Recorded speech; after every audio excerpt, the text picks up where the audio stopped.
Hello guys, today I'm gonna show you how to play Taph and give you some tips of Taph in Forsaken.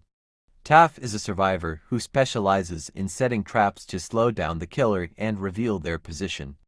If you enjoy playing tactically, Taph may be his perfect choice for you. Taph have two abilities. First, we have Tripwire, which place tripwire on the ground. The tripwire have infinite length but can't collide with any walls or parts. If the killer crosses it, they will be slowed for 4 seconds, and their aura will be revealed to all survivors within 100 studs for 8 seconds. Next, we have the subspace trip mine. After using it, player throws it in short distance. If the killer gets too close, the mine explodes, applying helpless 1 for 3 seconds and subspace 3 for 5 seconds. This disorients the killer's camera with a pink visual effect, making it harder for them to chase survivors. But use it carefully because it can blind you as well. To get the most out of Taph, place tripwires in common chase routes to slow down the killer. Use the subspace trip mine at choke points or near objectives to create space for your team. Just remember that the subspace trip mine only stays for 40 seconds after which explodes, so make sure you throw it when killer is nearby or running to specific place. Tripwires are most effective when placed in high traffic areas. Good spots include doorways, hallways, and small rooms with many decorations. Another trick is to set them up while the killer is chasing someone else or where there is a big chance someone will run.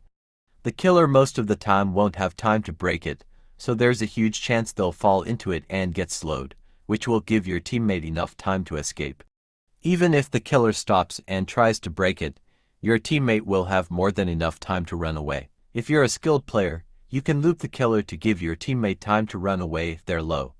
Then, use Taph's abilities, like the subspace trip mine, which, if used correctly, will allow you to run away from the killer and leave them not knowing where you are. But first, you need to get the killer's attention, which can be difficult. Maximize your trap potential by combining subspace trip mine with tripwires. Place a tripwire along the killer's path to slow them down, and when they get close, throw a trip mine for the disorientation effect. This makes it harder for them to catch you or focus on chasing other survivors.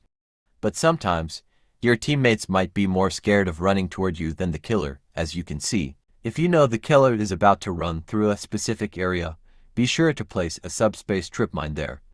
Anticipating the killer's path and setting the trip mine in high traffic spots can minimize your chances of getting hurt. The trip mine will slow or disorient them, giving you time to escape or evade. By predicting their movement and placing the trip mine strategically, you force the killer into a disadvantageous position, helping your team. A big part of using subspace trip mine effectively is predicting the killer's movements. Watch their behavior closely. Are they focusing on a specific survivor, or are they patrolling certain areas?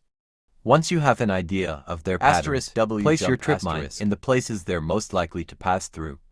This ensures you're using the trip mine at the most opportune moment. If you're being chased, throw the subspace trip mine in front of yourself. Since there's a delay before it explodes, the killer will walk right into it, or he gonna need you take longer path to get you, giving you time to escape or gain distance while they're disoriented. That wraps up our tips on mastering Taph by using subspace trip mine effectively, outmaneuver the killer, and give your team the best chance to survive. I just wanna thank Lax and that guy next to me for helping in video. Thanks for watching and I hope we see you in next video.